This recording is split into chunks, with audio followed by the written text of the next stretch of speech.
भाई एलआईसी में तो कोई फैमिली इंश्योरेंस प्लान नहीं होती कि पूरी फैमिली का इंश्योरेंस हो जाए। ऐसे ही एक इंश्योरेंस एडवाइजर गया एक क्लाइंट के पास, जिस क्लाइंट ने बोला कि भाई मेरी फैमिली में 4 मेंबर है, मुझे चारों मेंबर्स का इंश्योरेंस पॉलिसी चाहिए, तो आप मुझे बताइए कि कौन सी इंश्योरेंस पॉलिसी मैं ले पाऊं। तो वो इंश्योरेंस एडवाइजर हैरान, उसको समझ नहीं आ रहा कि कौन सी इंश्योरेंस पॉलिसी बताऊं, क्योंकि एलआईसी में तो कोई फैमिली की पॉलिसी है ही नहीं। तो आज इस वीडियो में हम समझने वाले हैं, अगर आपके सामने भी ऐसी प्रॉब्लम्स आती हैं, आपको भी कस्टमर ये बोलता है कि मुझे पूरी फैमिली का इंश्योरेंस कराना है, तो आप उस कस्टमर को कौन सी इंश्योरेंस पॉलिसी दें। तो अगर आप एक इंश्योरेंस एडवाइजर हैं और हमारे यूट्यूब चैनल से पहली बार जुड़े हैं, चैनल को सब्सक्राइब करना मत भूलिएगा और साइड में जो बेल आइकन है उस पर क्लिक करके नोटिफिकेशन बेल को ऑल पर सेट कीजिएगा। और अगर आप हमारी वीडियो हमारे फेसबुक पेज पर देख रहे हैं, हमारे फेसबुक पेज को लाइक कीजिए, फॉलो कीजिए, और वीडियो अच्छी लगे तो वीडियो को लाइक और शेयर जरूर कीजिएगा।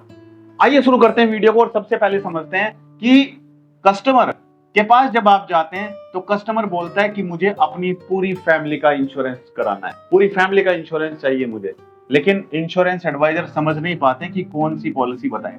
दोस्तों, जैसे हेल्थ इंश्योरेंस पॉलिसी होती है, हेल्थ इंश्योरेंस पॉलिसी में 2 तरीके की पॉलिसी होती है। एक होती है इंडिविजुअल पॉलिसी और एक होती है फैमिली फ्लोटर पॉलिसी।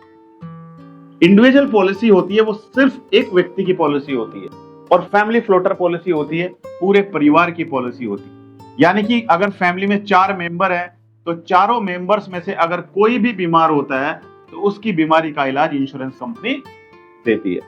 लेकिन एलआईसी में फैमिली फ्लोटर पॉलिसी होती नहीं है। लेकिन आज हम इस वीडियो में समझने वाले हैं कि जैसे एक इंश्योरेंस एडवाइजर के सामने केस आया, कस्टमर ने बोला कि मेरी फैमिली में मैं हूं, मेरी फैमिली की मैं हूं, मेरी एज है 38 ईयर्स, मेरी वाइफ की एज है 35 ईयर्स, 2 बच्चे हैं, एक बच्चे की एज है 8 साल और एक की एज है 4 साल।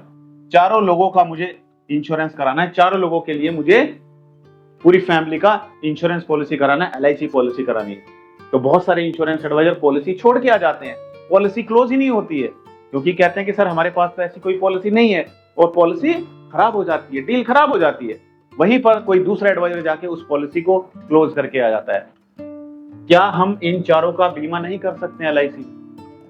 क्या आपके सामने भी ऐसी सिचुएशन आई है कि आप भी अपने कस्टमर के पास जाके, कस्टमर कहता है कि भाई मुझे फैमिली का कराना है और आप नहीं कर पाते? आता है ऐसा केस आपके सामने भी? यस और नो कमेंट करके बताइए। दोस्तों, आज इस वीडियो में हम ये भी समझने वाले हैं कि अगर आपके सामने कस्टमर कहता है कि मुझे एलआईसी में नहीं, किसी दूसरी कंपनी का मुझे पॉलिसी भी चाहिए, सिर्फ ये नहीं कि सारी पॉलिसी आप एलआईसी की दोगे, किसी दूसरी कंपनी का इंश्योरेंस कवर भी आप मुझे दीजिए, तो ये आप कैसे दे सकते हो जबकि आपके पास सिर्फ एलआईसी की एजेंसी है, सिर्फ एलआईसी की आपके पास एजेंसी है? कैसे आप इसको प्राइवेट इंश्योरेंस कंपनी की पॉलिसी दे सकते हो, ये भी समझेंगे। तो वीडियो बिल्कुल स्किप मत करना। तो दोस्तों, हम आते हैं पहले केस पे। 4 मेंबर हैं, 38 साल, 35 साल, 8 साल और 4 साल। इन चारों का इंश्योरेंस कवर कराना है। क्लाइंट ने बोला कि भाई मेरा बजट है 70,000 रुपए में सालाना इन्वेस्ट कर सकता हूं, 70,000 में मुझे चारों लोगों का इंश्योरेंस कवर चाहिए। अब आप क्या करेंगे? अब आप क्या करेंगे? छोड़ देंगे केस को? नहीं छोड़ेंगे ना। हमें करना है 70,000 को हमें डिवाइड कर देना है 4 में, राइट? या हम ये कर सकते हैं, हमने करा मान के चलो 20,000, 20,000, 20,000 और 10,000। 4 पॉलिसी हमने यहां पर अपने आप, कस्टमर को नहीं बताया, अभी अपने आप हमने अपने मन में निकाला कि हम ऐसा करते हैं 3 पॉलिसी या 25-25 हजार की 2 पॉलिसी करते हैं और 10-10 हजार की हम 2 पॉलिसी करते हैं। तो 50,000 प्लस 20,000 70,000, तो टोटल 70,000 का प्रीमियम निकल के आ जाएगा। अभी आपने क्लाइंट से कुछ डिस्कस नहीं किया, राइट? तो अब आप क्या करेंगे? जो फादर और मदर हैं और ये 2 बच्चे हैं, तो फादर और मदर के लिए आपने 25-25 हजार की 2 पॉलिसी कैलकुलेट की और बच्चों के लिए 10-10 हजार की 2 पॉलिसी कैलकुलेट की, राइट? आपने क्या किया? प्रीमियम कैलकुलेट किया खुद, अपने मोबाइल में प्रीमियम कैलकुलेट किया। Policy number 1, policy number 2, policy number 3 and policy number 4। पहली पॉलिसी का जो प्रीमियम है वो प्रीमियम आपने लिखा, ठीक है? Second policy, third policy and चारों का टोटल किया। जो भी टोटल आता है वो टोटल आपने कस्टमर को बताया कि ठीक है सर, हम आपको 70,000 में चारों लोगों का इंश्योरेंस करके देंगे। आपकी पूरी फैमिली का लाइफ इंश्योरेंस कवर होगा LIC के साथ में, ठीक है। चारों का टोटल करा आपने और इसका प्रीमियम निकल के आता है, मान के चलते हैं X, प्रीमियम X।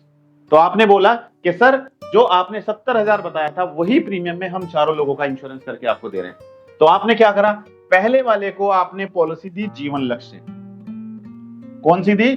जीवन लक्ष्य, ठीक है। दूसरे वाले को पॉलिसी दी कौन सी? यहां पर उसने बोला कि चारों लोगों को मुझे एक ही कंपनी में नहीं चाहिए। अब आप कहेंगे सर हमारे पास तो LIC की एजेंसी है। तो दोस्तों इसके लिए भी आप एक तरीका कर सकते हैं। अगर आपके पास LIC की एजेंसी है तो आप अपनी फैमिली में से किसी के नाम पर भी POSP कोड ले सकते हो। POSP कोड ले सकते हो। जानते हैं POSP के बारे में? अगर नहीं जानते तो कमेंट कर दीजिए, बता दूंगा कि कहां पे जाके आप POSP कोड ले सकते हैं, ठीक है। जहां पर आप प्रीमियम को कंपेयर भी कर सकते हैं, किस कंपनी का क्लेम सेटलमेंट अच्छा है, किसका बुरा है, ये भी देख सकते हो, और कितना मैच्योरिटी अमाउंट मिलेगा ये भी देख सकते हो। वहीं से आपने एक को दी जीवन लक्ष्य, दूसरे को किसी दूसरी प्राइवेट इंश्योरेंस कंपनी का पॉलिसी दे दिया, क्योंकि कस्टमर कह रहा है कि मुझे सारी LIC में नहीं चाहिए। एक बच्चे के लिए आपने दी कौन सी पॉलिसी? जीवन तरुण, जीवन तरुण आपने दी, और दूसरे बच्चे को आपने दे दी प्राइवेट इंश्योरेंस कंपनी की पॉलिसी। तो दूसरी जो कस्टमर की डिमांड थी कि भाई चारों पॉलिसी, मुझे सारा इन्वेस्टमेंट LIC में नहीं करना है। कुछ लोग होते हैं ना जो कहते हैं कि नहीं सारा LIC में नहीं करना है, प्राइवेट इंश्योरेंस कंपनी में भी रखना है, राइट। तो हमने 4 पॉलिसी, अलग अलग पॉलिसी डिजाइन की। प्रीमियम हमने बताया 70,000 आपको पे करना है। चारों का टोटल मैच्योरिटी अमाउंट हमने बता दिया कि सर मैच्योरिटी पर इतना पैसा आपको मिलेगा। या कस्टमर को बता भी सकते हो कि सर हमने चारों लोगों की अलग अलग पॉलिसी की है, चारों लोगों की अलग अलग पॉलिसी की है। इसका बेनिफिट ये है कि कल अगर कोई ऐसी सिचुएशन भी आ जाती है कि हम एक का प्रीमियम पे नहीं कर पा रहे हैं, तो आप दूसरी का तो पे कर सकते हैं। हमारे पास उतने फंड नहीं है तो हम दूसरी का पे कर सकते हैं। कम से कम हमारी पूरी पॉलिसी पर इफेक्ट नहीं पड़ेगा, सिर्फ एक पॉलिसी पर इफेक्ट पड़ेगा, राइट। तो समझाने वाली बात है, आप कस्टमर को किस तरीके से समझाते हैं वो आपके ऊपर डिपेंड करता है, राइट। तो दोस्तों ये चारों पॉलिसी आप कस्टमर को एक्सप्लेन कर सकते हो, ठीक है। अगर कोई कस्टमर कहता है कि मुझे इंश्योरेंस कवर ज्यादा चाहिए, तो आप इसी में एक टर्म इंश्योरेंस भी ऐड कर सकते हो। अगर आपके पास POSP कोड होगा, ये वाला कोड होगा, तो आप वहां पर टर्म इंश्योरेंस का प्रीमियम भी कैलकुलेट कर सकते हैं। तो दोस्तों आज की जो पॉलिसी थी, इसमें कस्टमर ने बोला कि मुझे LIC का सबसे बढ़िया प्लान कौन सा है ये मुझे बताइए।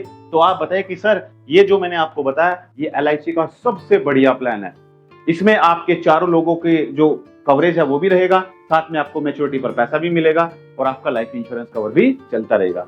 और अगर कस्टमर कहता है कि मुझे तो मेडिक्लेम भी चाहिए, साथ में एक मेडिक्लेम पॉलिसी का प्रीमियम भी कैलकुलेट कर लो, राइट। POSP पोर्टल है, वहां से कैलकुलेट करके आप बता दो।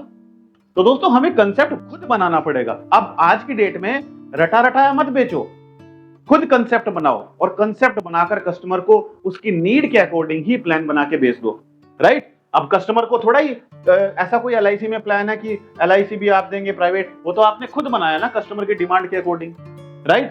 तो मैं चाहता हूं कि आप ये कंसेप्ट खुद बनाना सीखें। खुद बनाएंगे, कस्टमर की नीड को समझेंगे, खुद बनाएंगे, तब जाके आप ज्यादा से ज्यादा प्रोडक्ट बेच सकते हो। और दोस्तों आप लोगों के लिए गुड न्यूज है कि अगर आप सीखना चाहते हैं कि हम घर बैठे बैठे कैसे कस्टमर ढूंढे, तो आप मुझे कमेंट कर दीजिए। मैं आपको सिखाऊंगा कि किस तरीके से आप घर बैठकर अपने मोबाइल से, अपने लैपटॉप से, अपने कंप्यूटर से कस्टमर ढूंढ सकते हैं, जिससे आपकी MDRT बहुत आसानी से हो सकती है। जी हाँ दोस्तों, बहुत आसानी से।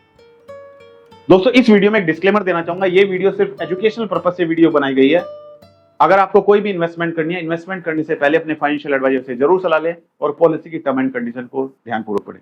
मिलते हैं अपनी अगली एक और दिलचस्प वीडियो में, तब तक के लिए thank you so much, good bye.